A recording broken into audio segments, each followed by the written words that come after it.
come to principles and practice of procurement. We are on the 5th unit, securing quality supplies and competitive prices. Section 2, suppliers' approaches to pricing. We are going to look at some key approaches to pricing, specifically at some factors that the supplying organization will consider in pricing decisions, as well as potential pricing strategies that the supplying organization will use. By the end of this section, we should be able to identify factors in suppliers' pricing decisions, understand pricing strategies, understand factors in buyers' decisions on price. A wide range of factors may be taken into account by suppliers when setting the right price for their business interest, and any given pricing decision will be a combination of factors, both internal and external. So we're going to look at some of these factors, both internal and external factors that suppliers will consider. Internal factors. Now, internal factors are factors within the control of the organization. These are factors that the supplier can control because they happen within the organization. You have full control over them. The first internal factor we have here is cost of production and sales. Before a supplier will set prices for their products, they need to check the cost of production and sales, which must be matched with sales revenue in order to earn profit. Another factor is how badly the supplier needs the business at a particular time. What pieces needs to be put together in order to cover our fixed costs, cover the cost of research and development of any new product, to gain cash flow, to reassure our shareholders. All these elements will come together to inform the final price the supplier is going to charge for their product. Risk management as a third internal factor. An example will be suppliers making provisions in the price to cover unforeseen costs or changes. So just recently, when Ghana was having this inflation issues, the hikes in fuel prices as well as this exchange rate issues, most sellers kept telling us that they had to add some percentage of the cost to their prices, because anytime they go back to the market, they realize that prices had increased drastically to the extent that they are not even able to replenish stock, and that was the reason why they kept increasing their prices. So suppliers may want to make provision in their prices to cover unforeseen costs or changes. We also have how attractive a particular customer is to the supplier.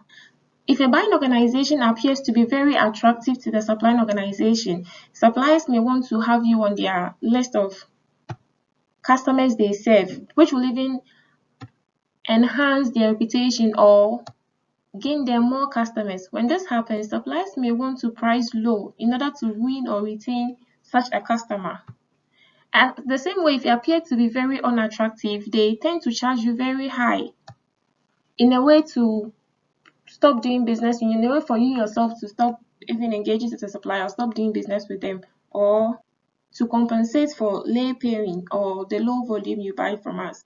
Another internal factor the supplier will consider in making pricing decision will have to be with the financial position and production portfolio, which may or may not allow the supplier to accept occasional losses to secure business.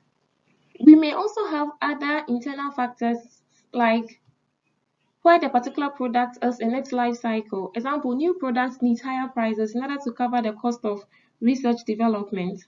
The shareholders' expectation and managerial objectives in regard to profit margins, and a whole lot of other internal factors you may think of as a factor that a supplier will consider in making its pricing decisions. We now move to the external factors in suppliers' pricing decisions. External factors will have to do with the factors or things outside the organization that will have an impact on the organization's success or failure. Remember, we said the internal factors are factors which the organization has control over because they happen within the organization. These external factors, because they happen outside the organization, we say the organization does not have control over such factors. You can't control the occurrence of such a factor as they happen outside your organization. One external factor is the prices charged by your competitors. You can't have an influence or an impact on how much your competitors choose or decide to sell their product. If your competitors are charging very low for their product, you can't also do the same thing. if it means you running bankrupt, you going bankrupt or leaving business. Probably they are charging low cost or low prices for their products because they have better deals with their suppliers, they are able to minimize the effects, or they are enjoying economies of scale, or for whatever reason that is giving them that advantage. The same way if they're charging high, like you just don't have control over the prices your competitors are charging. You just need to strive to stay competitive and to win businesses. The extent of competition is another factor in suppliers' pricing decision. The extent of competition have to do with the market structure. If it's a monopoly or a monopolistic market, then you know you are the only person in the market. The bargaining power is high on your side. You do whatever you want to do. If the market is a perfect competitive market, then there are a lot of suppliers as well as a lot of buyers. So it's the market that decides the price. So suppliers will assess the extent of competition in the market, the kind of market or the industry they are in, before, in order to arrive at a pricing decision in pricing their product. The nature of competition in the market, which may or may not be based on price. We have the marketing conditions, that is the levels of demand and supply dictating the price that the market will bear.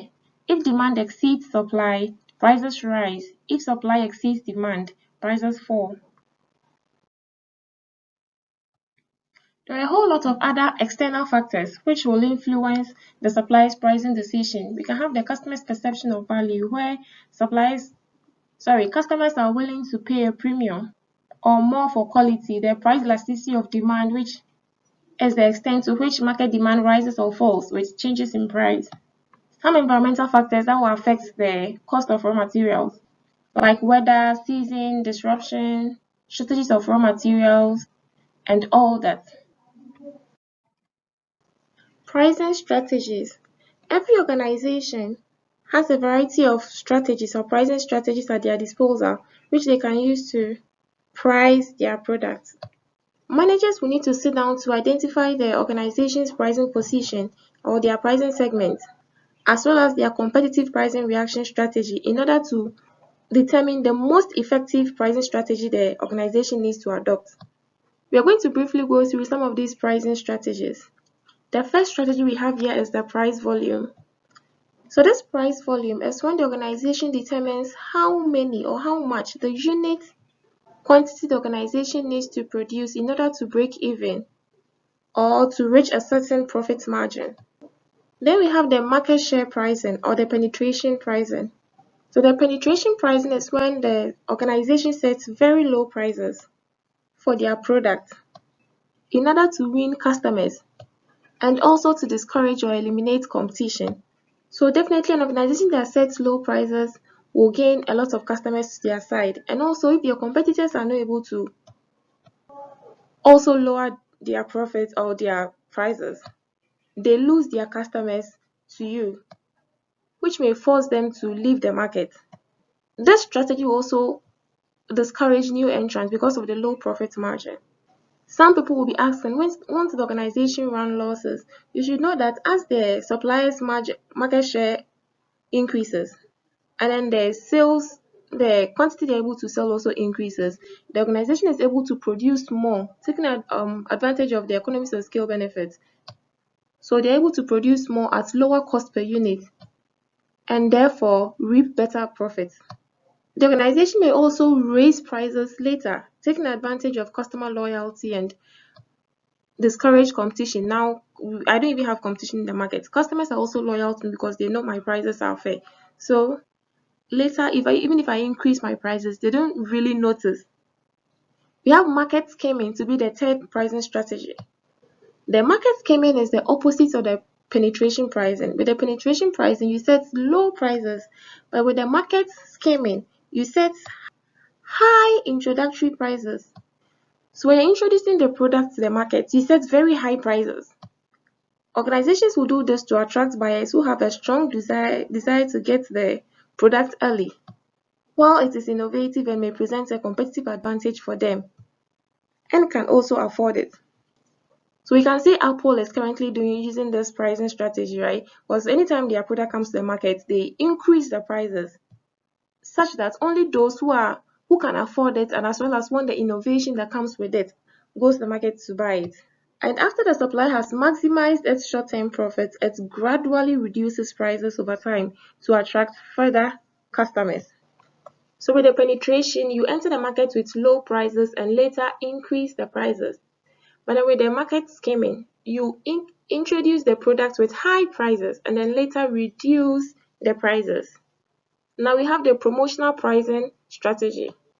The supplier offers a discount for specific limited period in order to boost short-term sales with the promotional pricing. One thing we should know here is that promotional pricing occurs in it's short term. It's not there forever. So we can have an example like buy one, get one free. We have this flash sales. The organization may give out coupons or giving you discounts once you refer someone. So these are short-term pricing strategies that organizations use to boost sales and also attract new customers. Competitive pricing or competition pricing or dynamic pricing is when the organization strategically sets prices based on their competitor pricing in the industry, in the market. So instead of the organization basing pricing on their cost or target profit margin, they rather base their pricing on what their competitors are charging.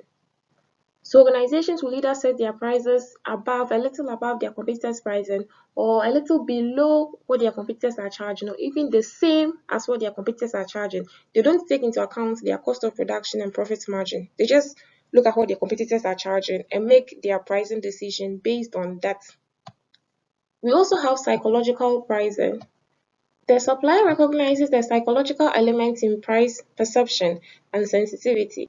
Different people view prices differently according to their context and how they are communicated. So for instance, if my competitor is selling their product at 100 cedis, I go into the market and I decide to sell mine at 99.99 cedis. Definitely, customers are going to perceive 99.99 as better or a better deal than that of the 100 cedis. So they end up coming to a supplier with that 99.99.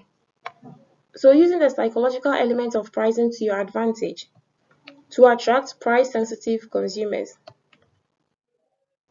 Now that we've explained the various pricing strategies that the supply organization may use in pricing their product, we now look at the factors in the buyer's decisions on price.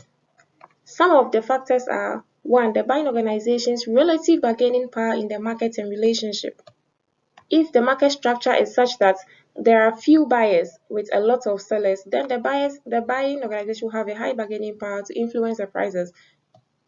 If there are so many buyers in the market with just one supplier, then the buying organization will have a lower bargaining power. So the kind of market will influence the buyer's bargaining power. So the bargaining power the buying organization have will influence the buyer's decision on price. And also the kind of relationship the organization has with the supplier. Is it a long-term relationship? Are we going with the adversarial? Are we going in the negotiation with the win-win mindset or the win-lose mindset? So the relationship we have with the supplier will also determine the buyer's decision on price. Then the second factor is the number of suppliers in the market and the possibility of substitute products, which will enable the buying organization to exploit competition to force prices down. We also have the type of purchase. For non-critical or routine products, for example, a buyer will want to secure best price by competitive procurement, while for critical or strategic products, he may pay more for services and security of supply. So non-critical or routine items are items with low supply risk and also contribute low profit impact. Whereas the strategic or critical items are the other way around. They have high profit impact and also have high supply risk or complexity. So definitely if whatever the buying organization is buying from the supply organization is non-critical or routine, that is, we have a lot of supplies in the market for it, there are perfect substitutes in the market, the impact of buyer's organization's profits at the end of the period is low, then the buying organization would want to secure best price by competitive procurement. And if it's the other way around, where the item in question is critical, or strategic. Then I'd go in with the mindset to form a long-term relationship with the supplier because, mind you, the item in question is complex. There are very few suppliers in the market for that particular requirement. They also contribute high impact to my profit. So I'd want to approach such suppliers with caution, right? And then the fourth factor we have here is the prices paid by competitors so that the buying organization keeps its material cost competitive. By way of summary, we have looked at certain crucial supplier pricing decision factors. We have also discussed some pricing strategies utilized by suppliers. Some of these pricing strategies are the market share pricing or the penetration pricing, the price volume, the market scheming, psychological pricing, the promotional pricing, the dynamic pricing or the competition pricing, and what have you. We then climax this section by discussing some of the decision factors that the buying organization takes into consideration or into account before procuring. Thank you.